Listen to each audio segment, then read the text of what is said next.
So I wanted to talk about the Ebola virus today because it's extremely topical and it's a problem which is still going on. And I wanted to start off with just two things, the first of which is to dedicate this lecture to the local UK and international staff who are battling Ebola virus in Sierra Leone at the moment. It's a difficult job, and it's, for those who are in direct patient contact, also a very dangerous job. And over 340 people have already died in the wider region among the healthcare workers who've done this. And I think we all owe them a debt of gratitude. For reasons we'll come on to, the reason I think we will get on top of this epidemic is because of the hard work and dedication of those people. The second thing I wanted to do, for those who watch this online, is to make clear that the science and the epidemiology for this is changing every week. So what I'm doing is I'm giving a snapshot of the Ebola epidemic in the middle of December 2014. Clearly, it has changed over the last few weeks, and it will definitely change over the next few weeks. This is probably the largest and most serious infectious disease public health problem since the emergence of HIV in the 1980s as a major problem in Africa. I've given here three quotations from world leaders, both in health. So the Director General of the WHO, Margaret Chan, who described this as the largest, most complex and most severe outbreak we'd ever seen. Our own Prime Minister, who said accurately this is the biggest new health problem facing the world in a generation since HIV. And also, and I think importantly, from the Secretary-General of the United Nations, who said that Ebola has gone beyond health issues, and I'll come back to this. It's gone to social and economic situations, and it may even affect political stability. So this infection, it goes beyond the narrowly medical sphere. It is currently one of the major challenges for us as a globe, and indeed, I would argue, probably for us as a generation. The extraordinary thing about this, therefore, is that this started almost exactly a year ago with one child catching Ebola, who then passed it on to his family. So this major impact is 1 year on from one child catching it. In December, this child, aged 2, caught it, probably from something related to bats, either bat droppings or touching a dead bat. That's the most likely thing, we'll never know. And he passed it on, and I'll come on to some of the early epidemics. By the time we get to now, a year onwards, there have been almost 18,000 reported cases, and the unreported cases are undoubtedly significantly more than that, with over 6,000 deaths to date. And the numbers, at least in Sierra Leone, are still increasing. This talk will therefore address why this happened and, probably more importantly, what we can do about it. Now, a little bit of background about Ebola, and Professor Cox talked about the fact that actually, until pretty recently, this would not have been a subject of enormous importance, even in tropical medicine, because the epidemics we've had so far have been small and time-limited. Ebola was first recognised in 1976. It doesn't mean that's when it first emerged. Almost certainly, Ebola epidemics had been happening in the areas, the jungle areas of, for example, what was then Zaire, for a very long time. But this was the first episode that was actually recognised. And it occurred in a mission hospital, and the index case on that occasion was a teacher. And he arrived, and following him, a whole series of cases of a new disease, which involved hemorrhage, not every case hemorrhages, occurred with a mortality rate of over 90%. This was clearly a new infection, and it was clearly very serious. It was then investigated by a group of very able scientists from Zaire itself, from Belgium, Peter Piot, who's director of the London School of Hygiene and Tropical Medicine, and from the US CDC, amongst others. And relatively rapidly, really, given that this was a new infection, they identified a new virus, a filovirus, and they named it Ebola after a local river. Most people, despite the fact it only has one page in the Manson tropical textbook, as Professor Cox said at the beginning, actually most people had heard of Ebola before this outbreak, unlike many other tropical diseases, because it entered public imagination. I've just identified two of the many things which have come out in the popular literature, some of which are science, some of which are semi-science, and some of which are essentially fiction. But Ebola has become a symbol of a dangerous tropical disease that could threaten the world. So a lot of people know about it. This has actually not always been helpful for reasons I will come on to, and has led, I think, to some of the rather exaggerated reactions in some parts of the world to this very serious infection. Now, it's important to understand, before I go into the science of this, to understand that Ebola is a disease of individuals, is a disease of health systems, but it is also a disease of panic. And I'm just going to illustrate this with a couple of points, the first of which is from the World Bank. The Ebola epidemic is crippling the economies of the three major affected countries in West Africa, so Liberia, Sierra Leone, and Guinea. And I'd like to compare this, for example, to SARS, which was the last significant outbreak, which occurred from a relatively new infection. That is estimated to have wiped around $40 billion off the world economy for an infection that killed less than 1,000 people. So infectious diseases, because of the panic they engender, can actually lead to an impact on society and on economies way out of proportion to their direct medical implications. And I just compare that to the roughly 100,000 people a year who die of smoking-related diseases in the UK. That's just to give a sense of perspective. So this issue of panic is a very serious part of the way we need to consider this infection. It is also clearly an unpleasant and dangerous disease. It's got a very high mortality, it's got shock, diarrhea, there may be hemorrhage. It's very dangerous to those who look after it. But it is also sometimes portrayed as the worst infection in the world. This would, I think, clearly not be true. I've just compared it to two other diseases I would consider to be worse to catch. Rabies, almost 100% fatal, a terrible death where you die in panic. You die terrified at the end of your life. Around 25,000 deaths a year. And tetanus, illustrated here by a very famous painting by Sir Charles Bell, where people have extraordinarily painful spasms, and those who die do so very painfully, estimated to be around 60,000 deaths a year. So I'm just putting this into perspective of other very bad diseases. It's also important to understand its importance even in the West African context. So in Sierra Leone, Liberia, and Guinea, malaria is a much bigger killer of people even now than Ebola in the countries affected.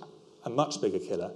And it is likely that when we look back at the end of this epidemic, we will find that more people died of non-Ebola deaths, so things like malaria, meningitis, complications of childbirth, because the health services were destroyed by this disease, than actually died directly of Ebola itself. So this is a second bit of context, I think, that's important when we consider this infection. Now, a little bit about the disease itself before I go on to this particular epidemic. Its natural reservoir is probably bats, and probably more specifically these friendly creatures here, fruit bats, very widely spread over Africa. Most of the time, the main problem they cause is because their poo gets all over your car when you park under a tree. It's, generally speaking, Ebola is passed on within the bat populations without appearing to cause very significant disease. And most infections, and Ebola just happens to be the most important current one, are actually not new in the sense that they're new to biology, but they're new to the species they get into. So new diseases are ones that jump from one species, they jump what's called the species barrier, from one species to another. And some recent examples of importance. HIV itself is a monkey disease. The simian version of it had been around for a long time. It's a sexual disease in monkeys, jumped into humans. New variant CJD, one of the UK's contributions to this.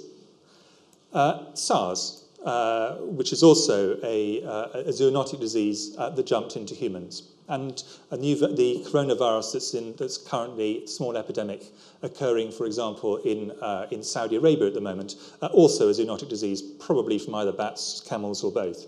So this thing that actually diseases jump from one species to another is relatively common if you take it over biological time.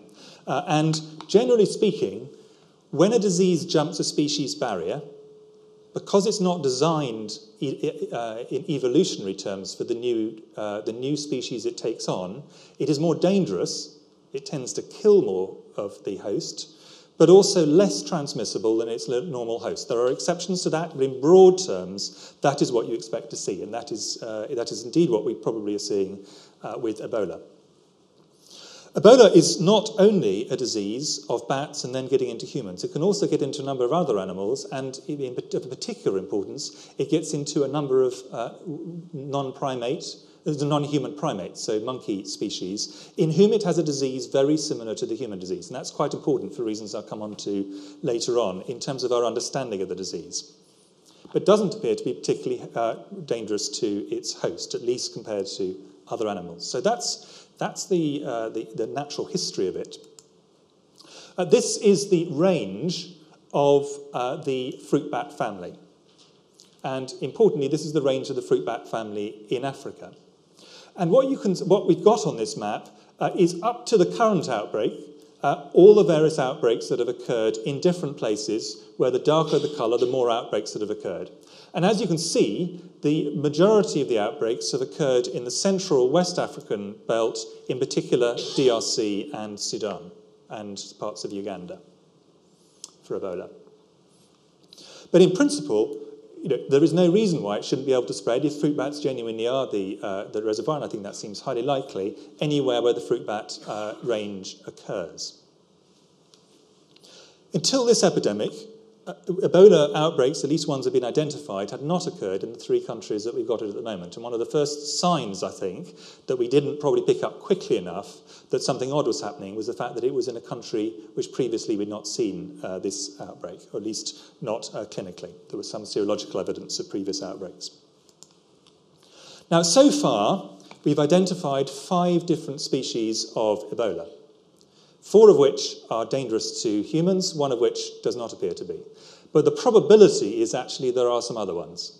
I mean, just the likelihood is, so two of these have been so far proved relatively common by Ebola standards, still quite rare. The Zaire strain, which is causing the current problems, and the Sudan strain. There are 2 other ones that have had very small outbreaks, very limited ones, and there's one, the Western virus, which appears to have no effect on humans.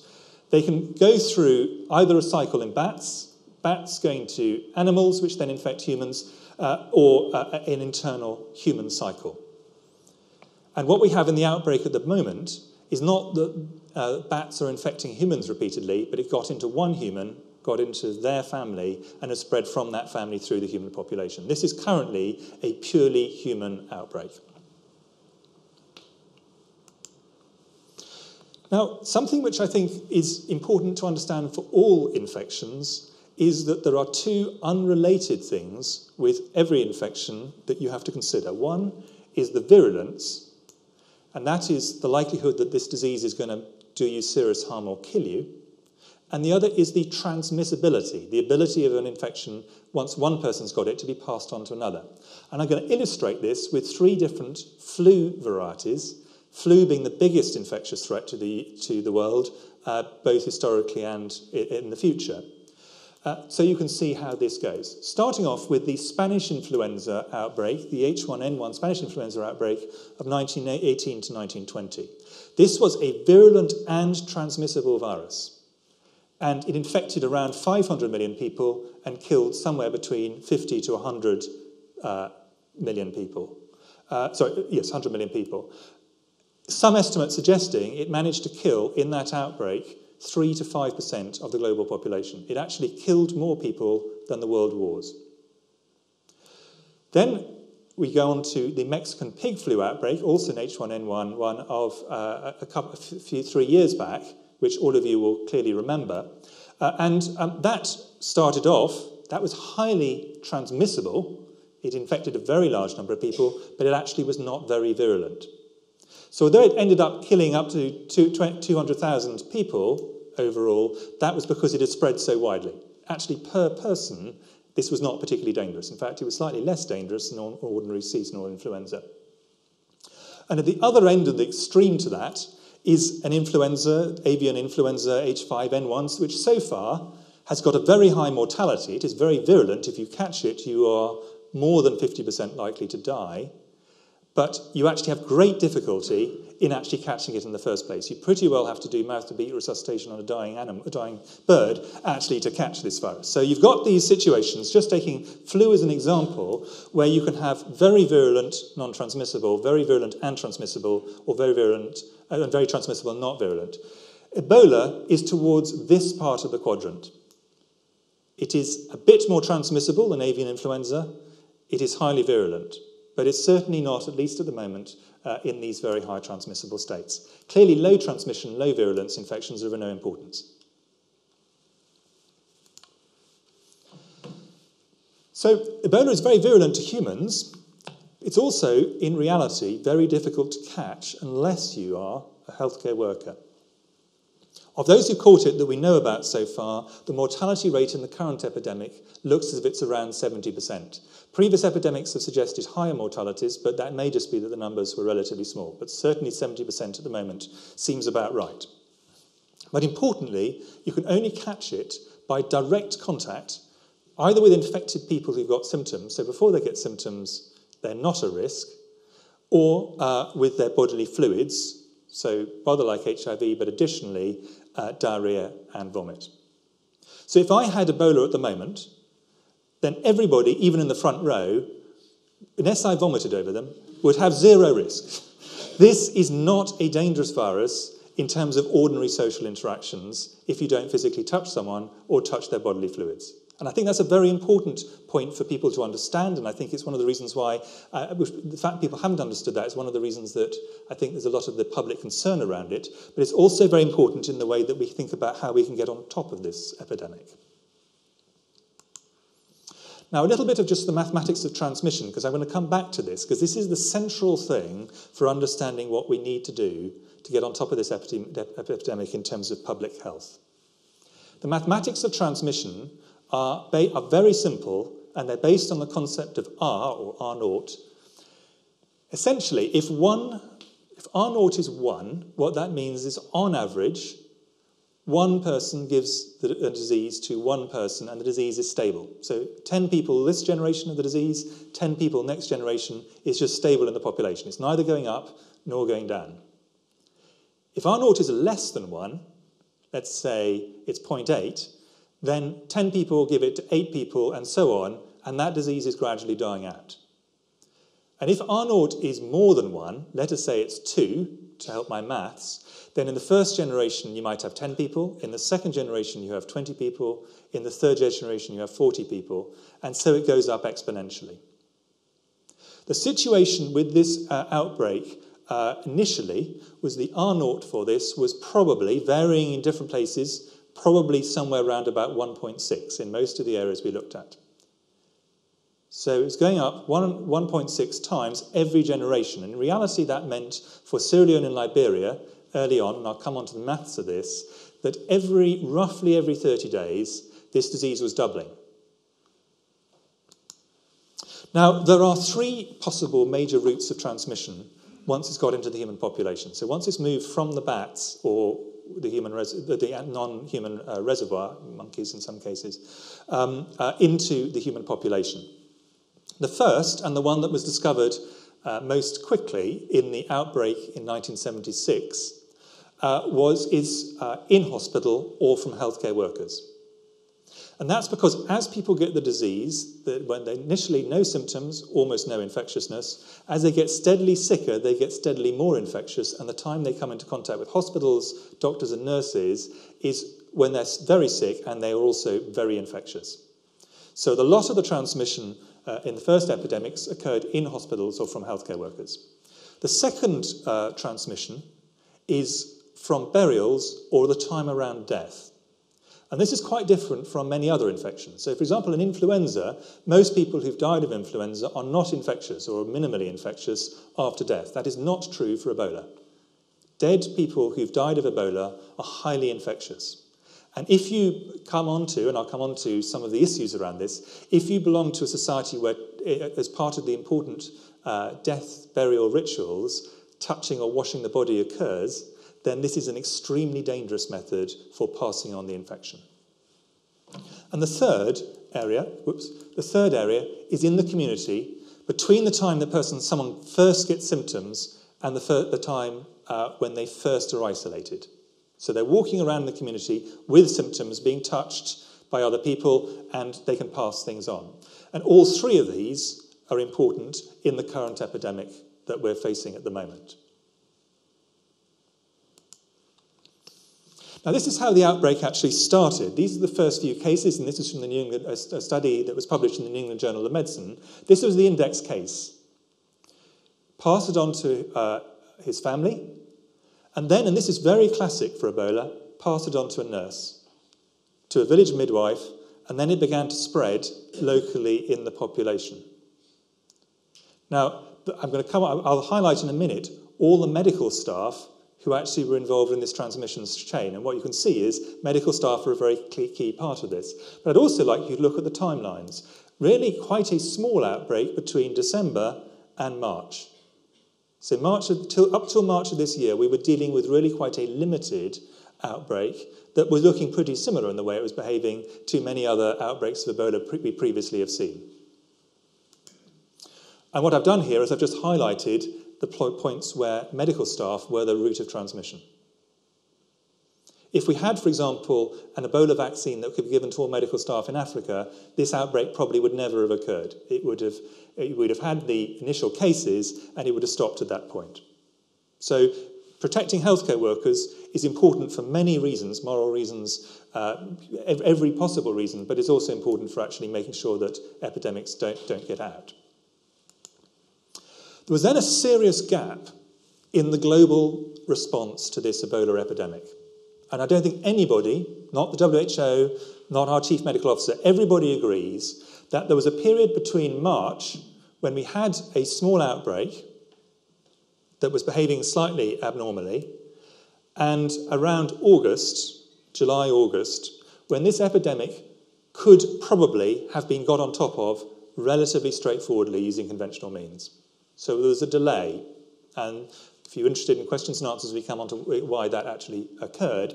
But the fact is there was a delay until around about August of this year, in which time this disease was doubling and doubling again and doubling again. And anybody who understands compounding will understand that means you can move from very small numbers to really very large numbers surprisingly quickly because of the way that actually you're doubling up every generation, or every month at this particular point of the epidemic. So the situation we faced in August of this year, these were the mathematical projections that we did based on, when I say we rather grandly, this is the global community, this is the WHO modelling group, and this is a paper from the England Journal, looking at the 3 affected countries, plotting out where the various cases had been to date, and where, if the existing rate of transmission, that R0 of around about 1.6 continued, where the numbers would have got to by around about now. And as you can see, we're talking about extremely serious numbers: 4,000 in Guinea, 4,000 in Liberia, over 1,000 in Sierra Leone. So at this point of the epidemic, we realised that if we didn't do something about it, this was going to just clock up and up and up. And there was a CDC study that was talking about millions of cases by the middle of next year. So this infection was, at this point of the epidemic, looking very serious indeed. And the probability this would have spread throughout West Africa, if we'd done nothing at this point, was virtually 100%. So a very serious situation faced us. So we don't currently have a vaccine. We don't currently have a specific treatment. So therefore, we had to rely on classical public health methods to deal with this. And remember, this is a very dangerous virus to all of those who deal with it, which makes it a much harder thing to deal with than many of the other infections. In essence, what we had to do was very simple. We had to reduce the transmission in hospitals and other healthcare settings. So not just the formal healthcare, but also traditional healers, for example. You might see many people, and some traditional healing methods involve, for example, scarification or taking blood in various things. These would be potentially very dangerous. And some of the big super spreader events early on were from traditional healers. We have to reduce transmission around death and lead to safe burials. We had to reduce transmission in the community by shortening the time between the first symptoms and the point when actually people get isolated. And we had to, and I'm going to go through each of these in much more detail, increase social distancing. So those are the 4 things we had to do. If we could do all of that, R0 of 1.6 is not massively high. So the R0 for malaria, for example, or the equivalent of R0 for malaria in in Sierra Leone, would be somewhere between 100 and 300. So this is a much less infectious disease than, for example, malaria in this setting. But we had to get it from 1.6 to below 1. That was our single strategic aim.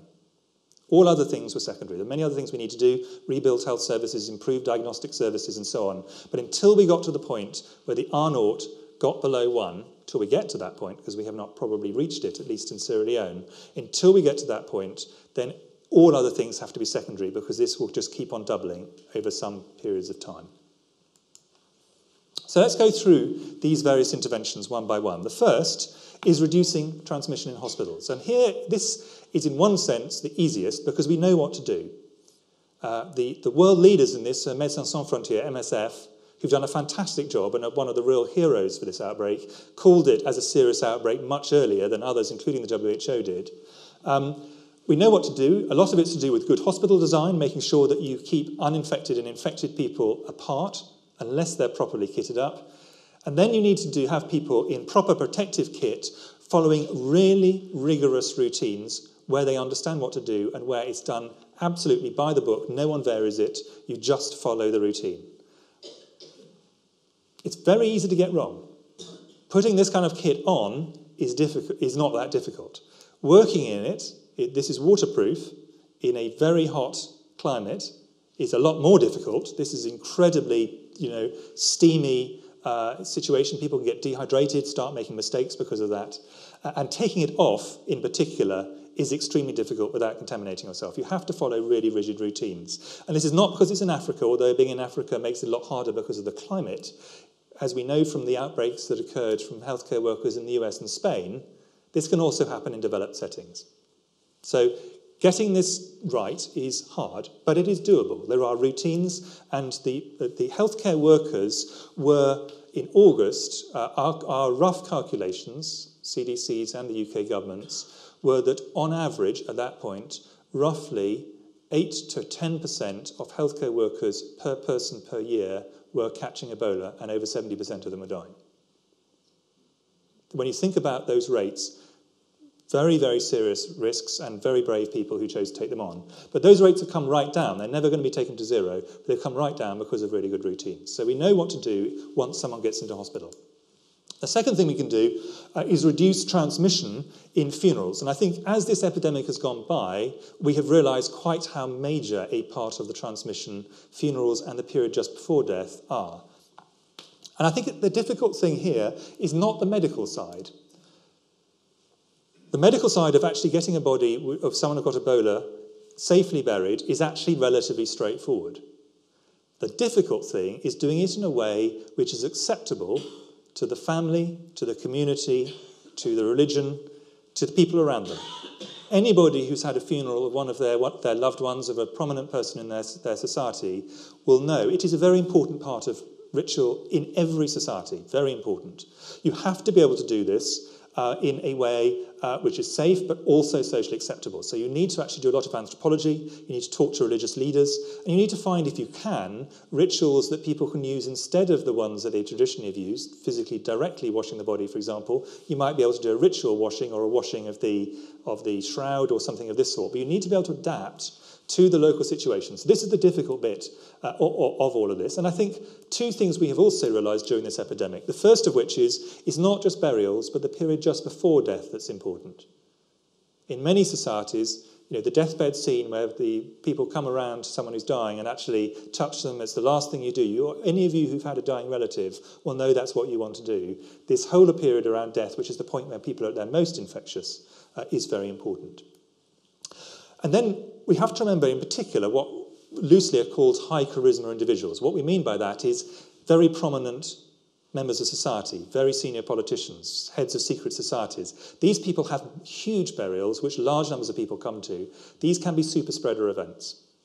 So, for example, recently there was a flare-up where it looks as if around 300 cases occurred from just 3 burials. Because these were very prominent individuals, everybody wanted to come to them. And these are the ones that people are likely to be particularly resistant, actually, to having safe burials, in a sense, imposed on them. I've illustrated this specifically with Dr. Umar Khan, who was Sierra Leone's only virologist and led the early Ebola outbreak. He sadly, along with many other people, many other medical leaders in Sierra Leone, died. The third thing is shortening the interval between the first symptoms, so when people first become infectious, and when they're first isolated. And the difficulty here is that the first symptoms of Ebola, when people first get it, are incredibly non-specific. So most people who get Ebola in the beginning, they have headache, they have fever, they feel generally unwell, they may have slightly bloodshot eyes. This constellation could be lots of things. It could be flu, it could be measles pre the rash, it could be due to malaria, it could be typhoid. Many things present like this early on. So if you isolated absolutely everybody in the countries who had this, you'd have an overwhelmed situation. By the time it's obviously Ebola, it's highly infectious. So you've got to shorten that gap between the time when people first get non-specific symptoms and the time it's obviously Ebola, and isolate them. And one of the methods we've tried to develop, and this is new in this outbreak, is the idea of community care centres, where people come in, you treat their malaria, you treat their typhoid, you treat whatever else they've got without testing them, because the fewer tests you do, you test for Ebola. If they've got Ebola, then you move them to a treatment centre. And if they've not got Ebola, then you send them on their way, saying, look, you haven't got Ebola, you've got malaria, whatever it is, and we've given you treatment. But of course, doing this in a country which has got very few medical staff is difficult. And we're having to do this with untrained people right out in communities. And the difficulty is not teaching people how to give people antimalarials if they've got a fever. That's easy. Any mother knows how to do that for her child in Africa, just as any mother knows how to give paracetamol here in the UK. The difficulty is teaching people not to catch Ebola themselves. That's the hard thing. So we have to be able to do that. We have to do it in a way that's not stigmatising, so the people who go in aren't then shunned by the whole community, and so on. There are very many social issues we need to fix if we're to make these kind of very simple community isolation units work. But this is key to making this period in the community go down. And then finally, we want to do things, it's difficult to catch Ebola, but you want to make it less easy still. So you want to do anything you can to increase what's called social distancing. You don't want to kill off all social activity. For example, these are religious groups getting together to work out a way in which you could do a greeting that is both respectful but also doesn't involve touching someone. So this is a senior cleric demonstrating one of the local things that's been done on this. And every society has actually done this when it's been faced with an infection. So, for example, social interactions in the UK changed significantly when syphilis arrived in around 1500. Here, people stopped kissing one another on the lips and started moving over to rather more formal handshakes, which are good for syphilis, less good for Ebola. So, this kind of thing, which actually changing social greetings, social interactions, so you reduce physical contact, is something which every society logically does, and the local societies have done that, but obviously we need to help with that. And the key is to find things that are rational, acceptable, and achievable, but keep people as physically as far apart as possible, given that this is only a disease of physical contact. So that's the fourth plank of the strategy. Now, when we started responding properly to this outbreak globally, we were between a rock and a hard place, or between Scylla and Charybdis for the rather highly educated audience that tends to come to Gresham College lectures. The rock was, there is a massive epidemiological advantage to responding very, very fast. And I'll show that mathematically. But when you've got something that's going up, doubling every month, then something, the same interaction now is worth twice the interaction in a month's time. So we really needed to do things quickly. On the other hand, it needed to depend on healthcare workers who, as I say, were dying at a really wholly unacceptable rate. Any rate is unacceptable, but an incredibly high rate in this situation. So throwing healthcare workers into this would have been like throwing untrained First World War soldiers over the top. This is completely unacceptable as a way to do this. So those were the two things that we had to balance between them. To demonstrate why it's important to get speed, I'm just going to take two examples. The first from Nigeria. There was an outbreak in Nigeria that occurred from an individual, and all the ones in blue are healthcare workers. Firstly, demonstrating how dangerous this is to healthcare workers. But this is a very classic mini outbreak you get on top of. Index case came in. They managed to infect a very large number of people because at that stage they didn't know it was Ebola. So they were treated in a number of hospital settings and the people caught it. It then went on to second generation here, but by the third generation, the Nigerian authorities, using established methods, polio control teams and various other people, had found all the people who'd had contact both with this person and with all of these, isolated them, and then the disease dies out. So if you can get on top of the second wave, you often don't pick up the first one. If you kick out the second wave, then you should be able to kill the epidemic off very quickly. This mathematically is what would have happened had there been a delay in Nigeria. This is just modelling out what had happened. And if the delay had been 50 days, so less than 2 months, we'd have been up to a situation where we'd be talking about between 500 and 1,000 cases. The range could have been anywhere up to 2,500, and the epidemic could have actually taken off very significantly. So speed is absolutely essential. Or this, in a more established epidemic, is how we modelled out, this is Neil Ferguson's work from Imperial College, modelling out the delay by weeks of intervening in Sierra Leone, where the UK at that point still is, was leading the international effort. And every week you delay, each of these graphs is 1 week's delay before you start to act. And so each one of these leads to a higher peak, a longer time before you got control, a higher risk, it'll completely overwhelm you. And there was a serious risk in August of this year that actually our response would be sufficiently slow that actually we would be overwhelmed. By now we'd be talking about tens of thousands of cases, or at least by January or February, and that would be a number that would be beyond our ability to cope. So there was I would say that we had a potentially very, very serious situation we were looking at. It has not completely receded, but I think the risk of completely overwhelming us has reduced in the last 3 months. Now, how has the epidemic played out? Here are the 3 major affected countries. All of these are on the same scale, which is why there's a lot of white here. It's not because I'm trying to demonstrate my Japanese art style. So this is Guinea. I want to make 2 points about Guinea. The first of which is the numbers in Guinea have remained pretty low. And they're still pretty low at the moment compared to the other 2 countries I'll come on to. But the other is there have been already 2 peaks, during each of which we talked about it here and we said, look, we're getting on top of this now. This is now going away. So we can get some false peaks in the epidemic, and I think we need to think about that when we look at the other 2 countries. The second country is Liberia. The US is leading in Liberia. Because Liberia had the biggest problem initially, there was a huge piling in by the very good NGOs, MSF in particular. This is the epidemic as on its way up. This was the point that we were actually looking at in August. That was the graph. So you can see why we were pretty concerned at that point. Huge efforts by international organisations, by Liberians and by others. And the epidemic does appear to be coming down, but I want you to remember that previous Guinea thing. We should not assume that this is gone, this is on its way out and we're just fine. But it does look as if things are improving in Liberia. This is the situation, the most recent data as of last week from the WHO in Sierra Leone, the country where the UK is leading currently. And as you can see, the numbers are now, in terms of known cases, we know that there are probably twice as many cases who are not actually known. But the known cases, we're up at around about 500 to 600 a week at the present time. Now, the graph's not going up exponentially, but it is still going up.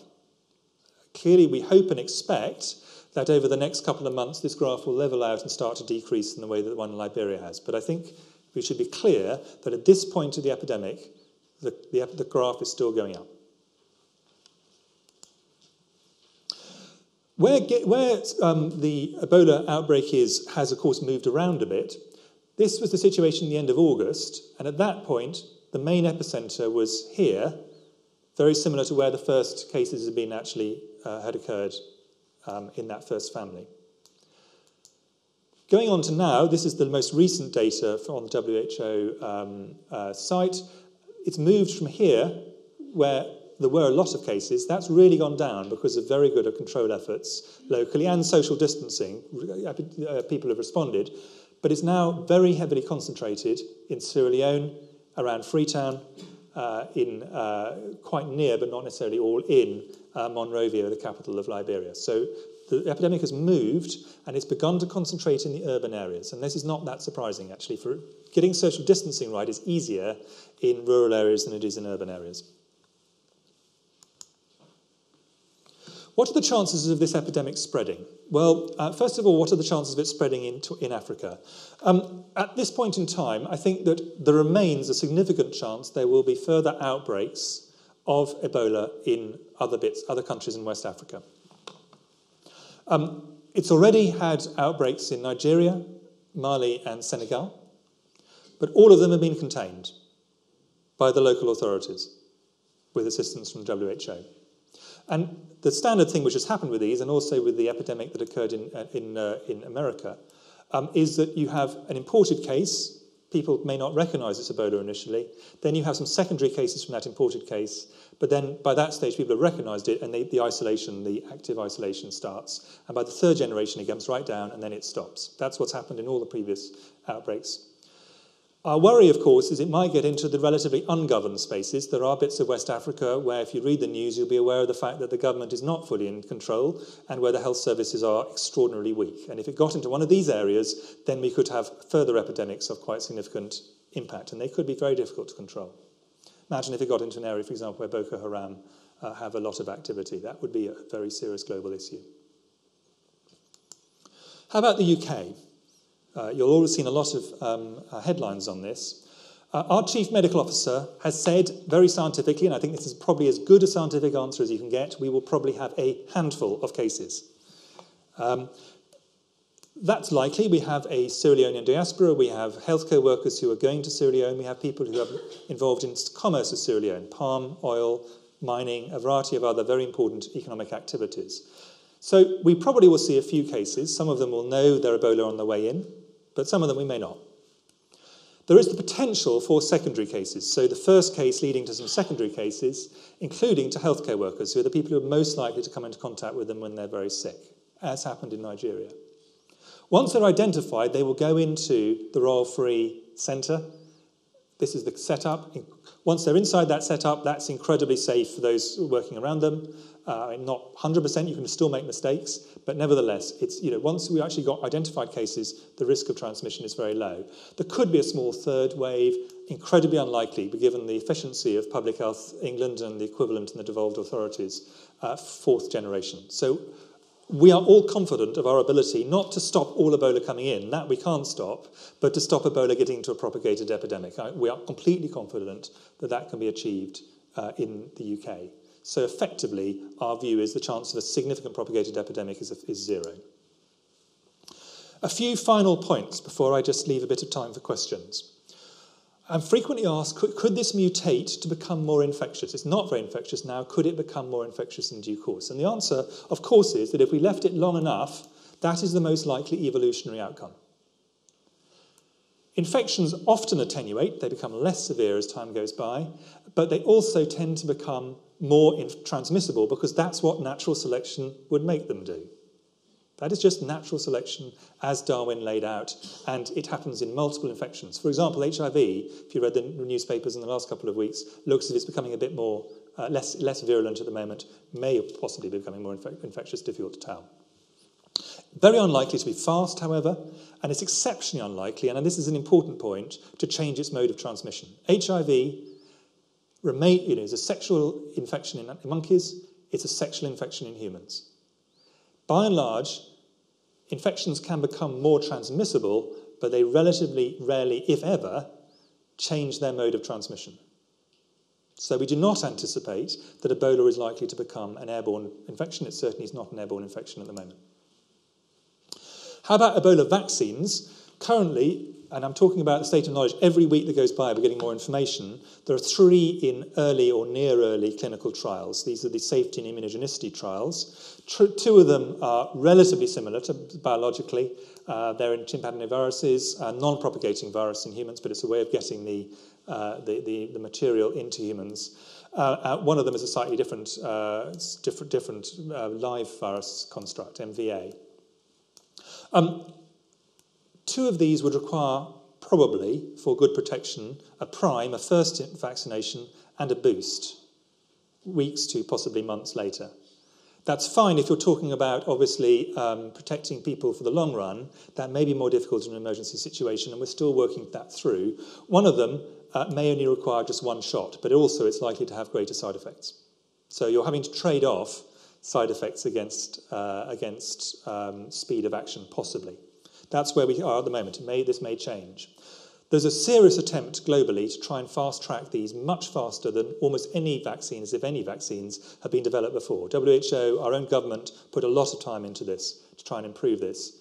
But even if this goes well, it's fairly unlikely that we'll have vaccines that are deployable until the later part of next year. For the general population, there will probably be for some special groups. We're also hoping to test out multiple new approaches to therapy so that the 70% mortality can come down significantly. The thing which we can do immediately, obviously, is improve fluid management.